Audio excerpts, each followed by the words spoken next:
Hello students. Human resource management के अंदर अभी पिछले दो कंटेंट में हमने जॉब एनालिसिस को पढ़ा पूरी तरीके से। उसकी इम्पोर्टेंस, उसकी गाइडलाइंस पढ़ी हमने। उसके बाद हमने इम्पोर्टेंट टॉपिक पढ़ा जॉब डिस्क्रिप्शन जेडी के बारे में। उसकी हमने कंटेंट्स और गाइडलाइंस पढ़ी। और जो इसी सीरीज में तीसरा इम्पोर्टेंट टॉपिक है वो है आज का जो कंटेंट है, that is definition of job specification, objectives and contents of job specification. देखिए, बहुत इंपॉर्टेंट टॉपिक है ये भी, क्योंकि सारी चीजें, चाहे वो जॉब एनालिसिस हो, चाहे जॉब डिस्क्रिप्शन हो, चाहे जॉब स्पेसिफिकेशन, जॉब डिजाइन, सारी टर्म्स आपस में बहुत क्लोज हैं। और किसी भी जॉब को से रिलेटेड इंफॉर्मेशन या उसको फिल करना, या उसके लिए ह्यूमन कैरेक्टरिस्टिक या क्वालिटीज या एक्सपीरियंसेस क्या क्या चाहिए होंगे, ये सारी चीजें कहीं ना कहीं आपस में कनेक्टेड हैं। तो जो आज का इम्पोर्टेंट टॉपिक है जॉब स्पेसिफिकेशन, जैसा कि वर्ड है, स्पेसिफाई करना चीजों को, ताकि कंफ्यूजन ना हो और ज्यादा डायलेमा की कंडीशन ना हो। तो जॉब स्पेसिफिकेशन को हम जॉब रिक्वायरमेंट भी कहते हैं एक तरह से। तो कहीं भी अगर आपको जॉब रिक्वायरमेंट वर्ड यूज हो, ये तो दैट इज जॉब स्पेसिफिकेशन की बात की जा रही है। और ये बाई प्रोडक्ट है जॉब एनालिसिस का। जॉब एनालिसिस में से ही निकल के आया है जॉब स्पेसिफिकेशन या जॉब रिक्वायरमेंट। तो इसलिए इसको बाई प्रोडक्ट कहते हैं। जब किसी भी प्रोडक्ट के अंदर से एक प्रोडक्ट और डेवलप होता है तो उसे बाई प्रोडक्ट कहा जाता है। तो ये एक तरह का बाई प्रोडक्ट है जॉब एनालिसिस का। और ये कवर करता है सारे ह्यूमन क्वालिटीज को जो एक पर्टिकुलर जॉब के लिए कंसीडर की जाती हैं। तो ह्यूमन क्वालिटीज जो एक पर्टिकुलर जॉब के लिए कंसीडर की जा रही हैं, तो वो कोई फिजिकल इंफॉर्मेशन हो सकती है, या क्वालिटी पर्सनल क्वालिटी हो सकती है, साइकोलॉजिकल रिस्पॉन्सिबिलिटीज हो सकती है, जो कि एक रिक्वायर्ड है पर्टिकुलर जॉब के लिए। तो उसमें कई सारे और फीचर्स भी ऐड होते हैं जब जॉब स्पेसिफिकेशन में हम बात करते हैं। तो एक तो जॉब एकेडमिक क्वालिफिकेशन होना कि जरूरी है, क्या क्वालिफिकेशन होगी, फिर एक्सपीरियंस क्या होगा, या स्पेशल कुछ इंफॉर्मेशन या सर्टिफिकेशन चाहिए तो वो सारी चीज़ें। तो जो जॉब स्पेसिफिकेशन है वो कवर करता है, कन्वर्ट करता है जॉब डिस्क्रिप्शन को ह्यूमन क्वालिफिकेशंस के साथ। Means it converts human qualifications in, that is in job specifications. और ताकि जॉब जो है वो प्रॉपर और एफिशिएंट वे में डेवलप हो सके। तो जॉब स्पेसिफिकेशन डायरेक्टली कन्वर्ट कर रहा है जॉब डिस्क्रिप्शन को ह्यूमन क्वालिटीज में, जिसके थ्रू बहुत एफिशिएंट वे में ऑब्जेक्टिव को फुलफिल करते हुए ऑर्गेनाइजेशन के सारी की सारी टास्क अचीव हो सके, वर्क परफॉर्म हो सके। ये एड करता है, हायरिंग करता है right person on the right job on the right position, कि सही बंदे को सही जॉब और सही पोजीशन मिले। तो उसके लिए उसकी फिजिकल जो क्वालिटीज हैं, या पर्सनल क्वालिटीज हैं, या साइकोलॉजिकल रिस्पॉन्सिबिलिटीज हैं, वो एक्वायर करना बहुत ज़रूरी है। फिर एकेडमिक क्वालिफिकेशन, जैसे मैंने बताया, एक्सपीरियंसेस है, स्पेशल सर्टिफिकेशन है, तो वो भी अगर मेंशन हो तो ये पहले से क्लैरिटी होना ज़रूरी है, ताकि सही जगह पे सही बंदे को जॉब मिले और वो पूरी मतलब एंथुजियाज्म के साथ वर्किंग कर सके, कोई निगेटिविटी ना आए और कंफ्यूजन ना हो इसी जॉब को फिल करने के लिए। तो right person on the right job on the right position. अगर इलेक्ट्रिकल इंजीनियर है तो इलेक्ट्रिकल वर्क उसको असाइन होना चाहिए, उसको इलेक्ट्रिकल टास्क मिलनी चाहिए। अगर सिविल का इंजीनियर है तो सिविल से रिलेटेड वर्क हो। अगर एचआर के लिए हायरिंग की जा रही है तो एचआर में किस पर्टिकुलर डिपार्टमेंट या सेक्शन में उसको रखा जा रहा है, वो जॉब पोस्टिंग क्या होगी, वो सारी चीज़ें क्लियर हो। तो right person on the right job on the right position. तो स्टूडेंट, आज हम जॉब स्पेसिफिकेशन का मैंने ओवरव्यू दिया आपको। अभी हम बहुत सारी चीज़ें पढ़ेंगे कि ऑब्जेक्टिव्स क्या है जॉब स्पेसिफिकेशन का। फिर डेफिनेशंस, उससे पहले मैं आपको बताऊंगा कि जो ऑथर्स हैं उन्होंने डेफिनेशंस दी हैं तो वो डिस्कस करेंगे। फिर कंटेंट्स क्या होंगे जॉब स्पेसिफिकेशन के, वो हम वन टू वन समझने की कोशिश करेंगे। तो एक पूरी सीरीज है जॉब एनालिसिस से लेके जॉब आपके एनालिसिस के बाद जॉब डिस्क्रिप्शन, फिर जॉब स्पेसिफिकेशन, जॉब डिजाइन तक की। और एक एक टर्म थोड़ी थोड़ी डिफरेंस है, आपस में डिफरेंशिएशन है, वो समझना बहुत ज़रूरी है यहाँ पे। तो फिर से बता देता हूँ, ये बाई प्रोडक्ट है जॉब एनालिसिस का। तो जॉब एनालिसिस आप पढ़ चुके हैं तो आपको इन चीज़ों को समझना बहुत आसान हो जाएगा। बस फर्क इतना है कि यहाँ पे ये ह्यूमन क्वालिटीज़ को कंसीडर करता है। तो वो कुछ भी हो सकती है ह्यूमन क्वालिटीज, चाहे वो फिजिकल हो, पर्सनल हो या साइकोलॉजिकल हो। तो मूव करते हैं नेक्स्ट स्लाइड पर, आगे की चीजें कंटेंट जानने की कोशिश करते हैं। यहाँ स्टूडेंट मैं बात करने जा रहा हूँ आज के कंटेंट्स की, और बहुत इंपॉर्टेंट स्लाइड होती है, क्योंकि मैं चाहता हूँ मेरे स्टूडेंट्स को क्लैरिटी हो कि आज वो क्या टॉपिक पढ़ने जा रहे हैं, या जो कंटेंट्स या टॉपिक मैं उन्हें पढ़ाने जा रहा हूँ उसके लिए उनके माइंड में क्लैरिटी हो, एक कनेक्टिविटी हो सके सब्जेक्ट के साथ या टॉपिक के साथ, फोकस हो सके, विजुलाइज कर सके इंपॉर्टेंट चीज़ों को, ताकि जब सब्जेक्ट के बारे में पहले से पता होता है, जब मुझे पता है कि मुझे जर्नी करनी है, मुझे नैनीताल जाना है या मुझे दिल्ली जाना है, तो मेरा माइंडसेट पहले से प्रिपेयर हो जाता है कि दिल्ली जाऊंगा तो ये कपड़े रखने हैं, इतना टाइम लगेगा, मुझे ये चीज़ें खरीदनी है, या इस तरह से जाना है मुझे, या नैनीताल जाना है तो विंटर्स में मुझे क्या कपड़े लेके जाने हैं, किस तरह से जर्नी करूंगा, कैसे जाऊंगा, तो ये सारी चीज़ें, क्या कहाँ कहाँ घूमने जाऊंगा। तो ऐसे ही जब कंटेंट्स के लिए हम बताते हैं, तो आज के कंटेंट में से रिलेटेड जब इन्फॉर्मेशन मिलती है तो पहले से माइंड सेट हो जाता है कि क्या क्या चीज़ें पढ़ने जा रहे हैं। तो आज हम स्टूडेंट डेफिनेशन पढ़ेंगे जॉब स्पेसिफिकेशन की, उसका मीनिंग क्लियर करेंगे। डिफरेंट ऑथर्स डिफरेंट डेफिनेशंस अपने हिसाब से उन्होंने रिसर्च, अपने एक्सपीरियंसेस, अपनी नॉलेज को यहाँ पे इनपुट में दिया है अपनी डेफिनेशन में, अपनी डेफिनेशन को कस्टमाइज किया है अकॉर्डिंग टू टॉपिक। फिर कंटेंट्स के बारे में जानेंगे जॉब स्पेसिफिकेशन के, कि क्या डिफरेंट कंटेंट्स हैं जो बहुत इंपॉर्टेंट हैं। और फिर गाइडलाइंस की बात करेंगे कि जॉब स्पेसिफिकेशन के लिए क्या गाइडलाइंस फॉलो होती हैं, उन गाइडलाइंस को समझने की कोशिश करेंगे। तो मूव करते हैं अपनी नेक्स्ट स्लाइड पे, और फिर एक एक चीज़ को समझने की कोशिश करते हैं। स्टूडेंट, जैसा मैंने आपको बताया कि कई सारी डेफिनेशन दी गई कई सारे ऑथर्स की तरफ से, हर ऑथर जब अपनी डेफिनेशन देता है तो उसका एक्सपीरियंस, उसकी नॉलेज झलकती है उसके स्टेटमेंट या डेफिनेशन के अंदर। तो जॉब स्पेसिफिकेशन से रिलेटेड यहाँ पे कुछ ऑथर्स ने अपनी डेफिनेशन दी हैं, उन्होंने उसको समझाने की कोशिश की है पर्टिकुलर टॉपिक को। तो उनकी लैंग्वेज में मैं आपको यहाँ बताने की कोशिश करता हूँ कि सबसे पहले मैं बात कर रहा हूँ एडविन बी फ्लिप्पो की। बहुत फेमस ऑथर हैं, रिसर्चर हैं, और एचआर के अंदर बहुत बड़ा नाम है, कई सारे डेफिनेशंस उन्होंने दिए हैं एडविन बी फ्लिप्पो ने।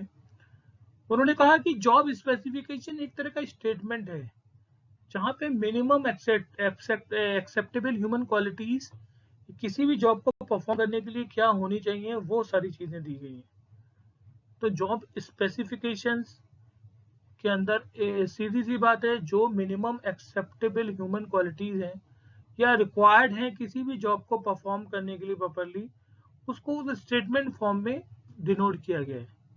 तो ये एडविन बी फ्लिप्पो का कहना था कि जॉब स्पेसिफिकेशन को स्टेटमेंट फॉर्म में ही डिनोट किया जाता है। और ह्यूमन, मैंने जैसा अभी बताया आपको कि ह्यूमन क्वालिटीज हो, चाहे वो पर्सनल हो, चाहे वो आपके जॉब से रिलेटेड हो, या फिर साइकोलॉजिकल हो या फिजिकल हो, तो वो एक पर्टिकुलर जॉब को प्रॉपरली वर्कआउट करने के लिए, परफॉर्म करने के लिए जितनी मिनिमम एक्सेप्टेबल है वो रिक्वायर्ड होनी चाहिए, उसी को एक स्टेटमेंट फॉर्म में डिनोट किया गया है, जिसको जॉब डिस्क्रिप्शन कहा जा रहा है। दूसरे एक ऑथर थे डेल योडर, इनका भी बहुत फेमस है, बहुत नाम है इनका, और इन्होंने अपनी डेफिनेशन को इस तरह से बताया कि जॉब स्पेसिफिकेशन एक समरी है, जो कि स्पेशलाइज जॉब डिस्क्रिप्शन या पर्सनल रिक्वायरमेंट जो है, या सिलेक्शन और प्लेसमेंट से रिलेटेड जो डिज़ाइन की गई हैं, तो उसके लिए पर्टिकुलर एक तरह का एक समरी है। देखिए, फ्लिप्पो ने इसको कंटेंट्स फॉर्म में दिया, इन्होंने इसको समरी फॉर्म में कहा है। तो सिलेक्शन या प्लेसमेंट से रिलेटेड जो भी रिक्वायरमेंट्स होती हैं पर्सनल, तो उसको जेडीई फॉर्म में रिक्वायर्ड को रिकॉर्ड करना, दैट इज समरी फॉर्म में, इसको इन्होंने जॉब स्पेसिफिकेशन कहा है। तो मैंने जैसा बताया आपको कि हर ऑथर अपने हिसाब से डेफिनेशन को मोल्ड करता है, लेकिन सिंपल लैंग्वेज में यही है कि इसको जॉब रिक्वायरमेंट भी कहते हैं, और जैसे मैंने बताया it's a by product of job analysis. इसके अंदर केवल ह्यूमन क्वालिटीज को कंसीडर किया जाता है, ताकि एक पर्टिकुलर जॉब को परफॉर्म करने के लिए क्या रिक्वायरमेंट्स है, मिनिमम एक क्वालिटीज चाहिए ह्यूमन क्वालिटीज, वो डिनोट हो सके। तो चाहे आप स्टेटमेंट कहिए या आप समरी कहिए, बात एक ही है कि जॉब को परफॉर्म करने के लिए मिनिमम एक्सेप्टेबल ह्यूमन क्वालिटीज पे ध्यान देना है, उनको रिकॉर्ड करना है, ताकि right person on the right job and the right position hire किया जा सके। ये सिंपल सा पर्पस है जॉब स्पेसिफिकेशन का, ये सिंपल सा मीनिंग है, और इससे आसान डेफिनेशन नहीं हो सकती। तो ये चीज़ें हमने आज जान रहे हैं, उसके आगे हम मूव कर रहे हैं अपने नेक्स्ट स्लाइड पे। फिर हम ऑब्जेक्टिव्स और कंटेंट्स की बात करेंगे जॉब एनालिसिस, जॉब स्पेसिफिकेशन के। जो कि 1 टू 1 समझने की कोशिश करते हैं अपनी अगली स्लाइड के अंदर। देखिए, हर टॉपिक के कई सारे ऑब्जेक्टिव्स होते हैं, चाहे हमने जॉब एनालिसिस पढ़ी हो या हमने जॉब डिस्क्रिप्शन पढ़ा हो। अब यहाँ पे जब मैं बात कर रहा हूँ ऑब्जेक्टिव्स ऑफ जॉब स्पेसिफिकेशन की, तो जॉब स्पेसिफिकेशन के भी अपने कई सारे ऑब्जेक्टिव्स हैं जो ध्यान में रखे जाते हैं किसी भी चीज़ को डिज़ाइन करने के लिए। तो सबसे पहला जो ऑब्जेक्टिव है, to find out prospective candidate. देखिए, जॉब स्पेसिफिकेशन हेल्प करता है सर्च करने में पोटेंशियल कैंडिडेट के फ्रॉम वेरियस वैकेंट पोजीशन। जो भी ऑर्गेनाइजेशन के अंदर वैकेंट पोजीशंस हैं या जो जॉब्स हैं, उनको फिल करने के लिए, उस वैकेंट पोजीशन को कंप्लीट करने के लिए जो हेल्प चाहिए सर्चिंग करने के लिए, उसमें जॉब स्पेसिफिकेशन का बहुत बड़ा रोल है। ये हेल्प करता है एवेल्युएट करने में, ताकि रिज्यूमे जो आए वो मोर रैपिडली और इम्पार्शियली इसको कंसीडर किया जा सके। जो रिज्यूमे भेजता है कैंडिडेट, अपना सीवी भेजता है, उसको रैपिडली और इम्पार्शियली कंसीडर किया जा सके। और हेल्प करता है ताकि लिस्ट बन सके रिलेवेंट क्वेश्चंस की इंटरव्यू के लिए, कि जो इंटरव्यू में क्वेश्चन पूछे जाने हैं उनकी रिलेवेंट लिस्ट क्या होगी। क्योंकि जो जॉब की आपने निकाली है, जिसके लिए वैकेंट पोजीशन को आप फिल कर रहे हैं, तो उसके लिए जो ह्यूमन क्वालिटीज आपको चाहिए थी या सीवी में जो डिटेल्स आई होंगी, उसके अकॉर्डिंगली इंटरव्यू के क्वेश्चंस प्रिपेयर किए जाते हैं। तो पहला है, प्रोस्पेक्टिव कैंडिडेट तभी मिलेगा जब आप एक प्रॉपर सिस्टम या प्रोसेस डेवलप करेंगे। तो जॉब स्पेसिफिकेशन का पहला ऑब्जेक्टिव यही है कि प्रोस्पेक्टिव कैंडिडेट्स को लेके आना, फिर अट्रैक्ट करना कैंडिडेट को। बहुत इंपॉर्टेंट है कि जॉब स्पेसिफिकेशन के अंदर जो प्रोफेशनल और गुड रिप्रेजेंटेटिव्स हैं ऑर्गेनाइजेशन में, उनकी इमेज कैंडिडेट की नज़र में क्या है। और इस पर्पज़ के लिए जॉब स्पेसिफिकेशन बहुत एक्टिव होना चाहिए, प्रिसाइज होना चाहिए, अट्रैक्ट होना चाहिए, ताकि टैलेंटेड कैंडिडेट्स आपके ऑर्गेनाइजेशन में अप्लाई करें और आएँ। और वो तभी आएंगे जब आपका जॉब स्पेसिफिकेशन बहुत प्रॉपरली, जैसे मैंने कहा ना, प्रिसाइज होगा, एक्टिव होगा और स्मार्टली डिज़ाइन किया गया होगा, जिससे कि आपके जो पोटेंशियल जो कैंडिडेट्स हैं जॉब के लिए, ये एप्लीकेंट्स हैं, वो अट्रैक्ट हों। फिर to set up competency of organization. जब भी ऑर्गेनाइजेशन सेटअप करता है, कोर कॉम्पिटेंसी की बात करता है, तो जॉब स्पेसिफिकेशन को हम निगलेक्ट ही नहीं कर सकते। बहुत बड़ा ऑब्जेक्टिव है कि कॉम्पिटेंसी ऑर्गेनाइजेशन में डेवलप करना, और उसके लिए कई सारे एग्जीक्यूटिव जो हैं वेरियस कॉम्पिटेंसी प्रोग्राम्स भी रन कराते हैं। तो स्पेसिफिकेशन के अंदर ये भी असेस होता है कि executing the various competency programmes.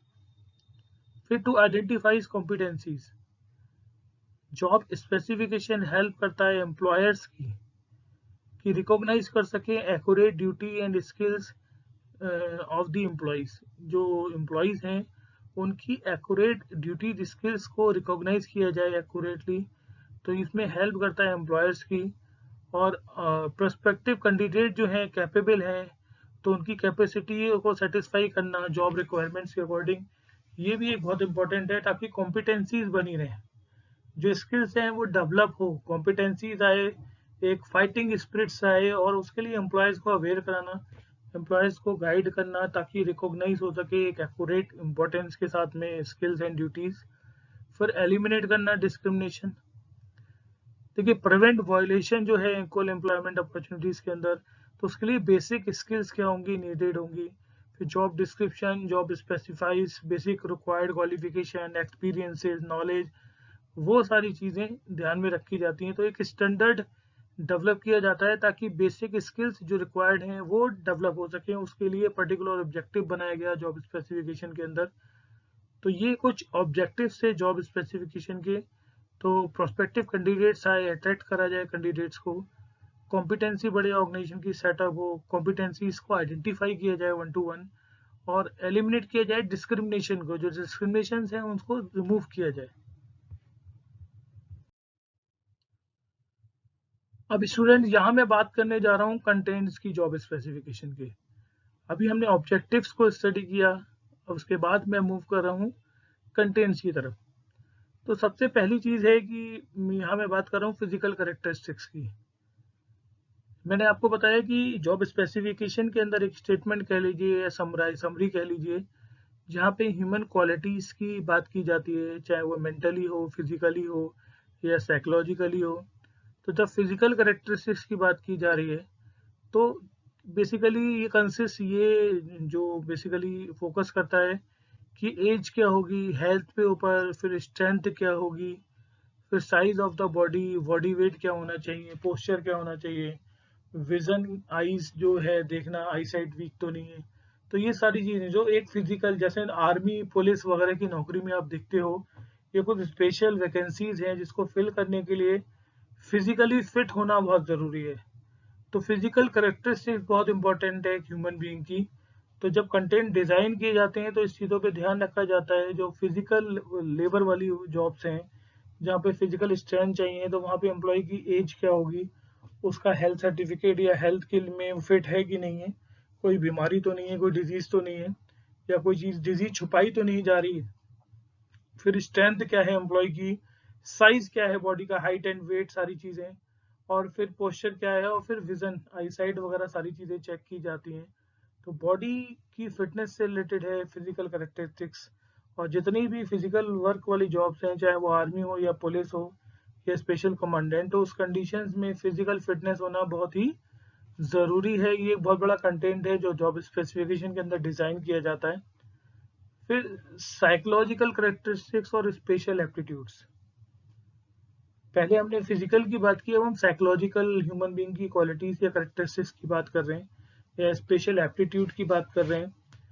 ये कवर करता है क्वालिटी, जैसे मैनुअल चीज़ें हैं, मैकेनिकल एप्टीट्यूड है, इलेक्ट्रिकल एप्टीट्यूड है, या अकाउंट की जॉब है तो अकाउंट्स का एप्टीट्यूड है, जजमेंट स्किल कैसी है, या डिसीजन मेकिंग स्किल कैसी है, या मेमोरी कैसी है, प्रेजेंस ऑफ माइंड क्या है, आपका सोचने का तरीका क्या है। तो साइकोलॉजिकल स्टेजेस जितनी भी हैं या जितनी इंपॉर्टेंट करेक्टरिस्टिक्स होनी चाहिए इस पर्टिकुलर जॉब को हैंडल करने के लिए, तो वो सारी चीज़ें पहले से क्लियर हों, उसके लिए कंटेंट डिज़ाइन किए जाते हैं कि जो साइकोलॉजिकल फीचर्स हैं वो कहीं मिसिंग ना हो जाएं। तो एक पर्टिकुलर ह्यूमन बीइंग की जो चीज़ें हैं, इंटीग्रिटी है या इंजीनियरिटी है या एप्टीट्यूड है किसी पर्टिकुलर स्किल्स को लेके, चाहे वो मैकेनिकल हो, इलेक्ट्रिकल हो, या एचआर हो, या फाइनेंस हो, या मार्केटिंग हो, वो सारी चीज़ें पर्टिकुलर तरीके से डिज़ाइन हो। तो साइकोलॉजिकल कैरेक्टरिस्टिक्स और स्पेशल एप्टीट्यूड को कंटेंट के अंदर बहुत इंपॉर्टेंस दी जाती है। तो पहली चीज़ फिजिकल कैरेक्टरिस्टिक्स, दूसरी साइकोलॉजिकल कैरेक्टरिस्टिक्स की बात की। दूसरा तीसरा कंटेंट जो है पर्सनल कैरेक्टरिस्टिक्स, या फ्रूट्स ऑफ टेम्परामेंट भी कहते हैं इसको हम, पर्सनल कैरेक्टरिस्टिक्स, कि ये इंक्लूड करता है पर्सनल अपीयरेंस, देखने में एम्प्लॉय फिजिकली कितना फिट है। पर्सनालिटी की बात कर लें, गुड एंड प्लीजिंग मैनर है, इमोशनल स्टेबिलिटी कितनी है, एग्रेसिवनेस कितनी है, सबमिसिवनेस कितनी है, गुस्सा आता है नहीं आता है, या कितना कूल एंड काम है, कितना पेशेंस है इसके अंदर चीज़ों को फेस करने के लिए, या यू कैन से पेस क्या है उसका। फिर इमोशनल स्टेबिलिटी कितनी है, मैंने कहा ना, हेल्थ, फिजिकल जो आपकी स्ट्रेंथ है दिखाई देनी चाहिए, आपका फिजिकली आप कितने देखने में स्मार्ट हैं, कितने अपीयरिंग हैं, अट्रैक्टिव हैं, ये सारी चीज़ें आती हैं पर्सनल कैरेक्टरिस्टिक्स के अंदर। But it is not for every job. लेकिन कुछ जॉब्स हैं जहाँ पे जैसे मार्केटिंग की जॉब्स है तो उसमें बंदा एक्टिव होना चाहिए, स्मार्ट होना चाहिए, डैशिंग होना चाहिए, ये नॉर्मली लोग देखते हैं। इमोशनली स्टेबल होना चाहिए, फिर पेस होना चाहिए, एग्रेसिवनेस होना चाहिए, कूल एंड काम होना चाहिए। तो ये सारी चीज़ें सेम एचआर में, कूल एंड काम डिसीजन मेकिंग स्किल्स कितनी स्ट्रांग है, फिर इमोशनल स्टेबिलिटी कितनी है, फिर इमोशनल इंटेलिजेंस कितना है, तो ये ईक्यू और आईक्यू लेवल क्या है, ये सारी चीज़ें इंपॉर्टेंट है पर्सनल कैरेक्टरिस्टिक्स के अंदर। तो ये भी कंटेंट जब किसी हायरिंग की बात की जाती है या जॉब स्पेसिफिकेशन की बात की जाती है। नेक्स्ट है रिस्पॉन्सिबिलिटीज। ये इन्वॉल्व करती है कि सुपरविजन या रिस्पॉन्सिबिलिटी क्या, प्रोसेस क्या होगा इसमें। फिर प्रोडक्शन या इक्विपमेंट से रिलेटेड इंफॉर्मेशन कितनी होनी चाहिए, नॉलेज कितनी होनी चाहिए। सेफ्टी ऑफ अदर पीपल्स के बारे में बात की जाती है। फिर प्रिवेंट करना लॉस इन मॉनिटरी टर्म्स में, ये सारी चीज़ें। तो एक पर्टिकुलर जॉब को परफॉर्म करने के लिए क्या रिस्पॉन्सिबिलिटीज़ होंगी, सुपरविजन क्राइटेरिया क्या होगा, क्या लेवल होगा। फिर प्रोडक्शन एंड इक्विपमेंट से रिलेटेड बात की जाती है, सेफ्टी अपनी और दूसरों की, ये बहुत इंपॉर्टेंट है, और मॉनिटरी टर्म्स में कई सारी चीज़ें डिस्कस की जाती हैं। तो ये भी कंटेंट्स का बहुत इंपॉर्टेंट पार्ट है, रिस्पॉन्सिबिलिटीज़। और फिर है other features of demographic nature. अगर मैं बात करूँ तो इसके अंदर मैं बात करता हूँ एज की, सेक्स की, एजुकेशन की, एक्सपीरियंस की, लैंग्वेज एबिलिटी। एज क्या है, फिर जेंडर क्या है, मेल फीमेल, फिर एजुकेशन में क्या क्या चीज़ें पढ़ रखी हैं, क्या क्या चीज़ें आती हैं, पता है, एक्सपीरियंसेस क्या क्या रहे हैं पहले के या करंट एक्सपीरियंस अगर कोई है, फिर लैंग्वेज एबिलिटी, अगर ऐसी इस तरह की जॉब है जहाँ पे लैंग्वेज पैरामीटर्स इंपॉर्टेंट हैं या अदर लैंग्वेजेस आना भी इम्पोर्टेंट है, तो वो सारी चीज़ें। तो ये कंटेंट्स हैं जॉब स्पेसिफिकेशन के, जो रिलेट करते हैं कंटेंट जॉब से रिलेटेड। चाहे वो फिजिकल करेक्टरिस्टिक्स बहुत इंपॉर्टेंट है क्योंकि ह्यूमन क्वालिटीज और करेक्टरिस्टिक्स का पार्ट है। साइकोलॉजिकल करेक्टरिस्टिक्स बहुत इंपॉर्टेंट है, फिर पर्सनल करेक्टरिस्टिक्स, देन रिस्पॉन्सिबिलिटी और डेमोग्राफिक नेचर जो बहुत इंपॉर्टेंट है। तो पूरी तरीके से देखा जाए तो जॉब स्पेसिफिकेशन के अंदर हम सारी समरी या कंटेंट फॉर्म में सारी चीज़ें रखते हैं।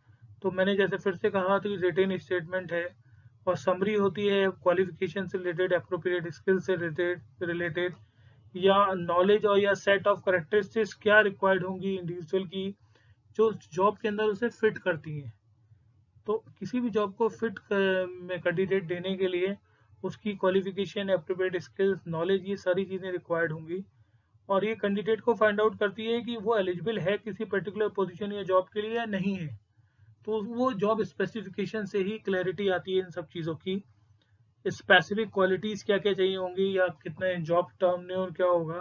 तो ये सारी चीज़ें जॉब स्पेसिफिकेशन का पार्ट है। It is again a by product of job analysis, और जॉब डिस्क्रिप्शन से थोड़ा सा डिफरेंट है जॉब स्पेसिफिकेशन। चाहे वो मीनिंग को लेके ले लीजिए, ऑब्जेक्टिव को, या इंपॉर्टेंस या ओरिएंटेशन को लेके। तो आज के लिए स्टूडेंट्स पर इतना ही रखते हैं इस कंटेंट के अंदर, और अगली स्लाइड्स में कुछ नई इन्फॉर्मेशन, कुछ नई नॉलेज के साथ जुड़ूंगा आपके साथ, कुछ नए एग्जाम्पल्स के साथ में। लेकिन इन टर्म्स को बड़ा ध्यान से पढ़िएगा क्योंकि एक एक टर्म आपस में क्लोजली रिलेटेड है। कंफ्यूज मत होइएगा जॉब एनालिसिस या जॉब स्पेसिफिकेशन या जॉब डिस्क्रिप्शन को लेके। पॉइंट पॉइंट उसको समझने की कोशिश करिएगा, वीडियो को प्रॉपरली स्टडी करिएगा। तो thank you so much for listening me and have a nice day.